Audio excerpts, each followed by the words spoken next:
সালামু আলাইকুম। আজকে আমরা আলোচ্য বিষয় হচ্ছে জ্বর। জ্বর একটি কমন সমস্যা, ছোট বড় সকলেরই বিভিন্ন কারণে বিভিন্ন সিজনে জ্বর হতে পারে।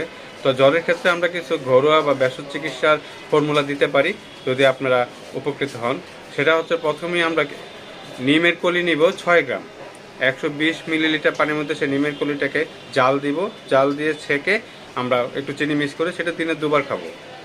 আর গুলঞ্চ, তাজা গুলঞ্চ নিব 12 গ্রাম এবং তা 250 মিলিলিটার পানির মধ্যে সেই 12 গ্রাম গুলঞ্চ অল্প একটু থেতলিয়ে নিয়ে আমরা সেটা জাল দিব।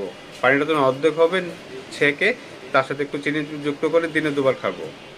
তাজা তুলসী পাতা নিব 25 গ্রাম, এর সাথে 1 গ্রাম আমরা গোলমরিচ যোগ করে সেটা পাটায় পেস্ট করে ছোট ছোট বড়ি বানাবো এবং শুকিয়ে দিনে 2টা বড়ি খাবো। অবশ্যই আল্লাহ রহমতে জ্বর থেকে নিরাময় হবে। জ্বর, ঠান্ডা, মাথা ব্যথা কিংবা যাদের গা ব্যথা থাকে তার থেকেও পরিত্রাণ পাবেন।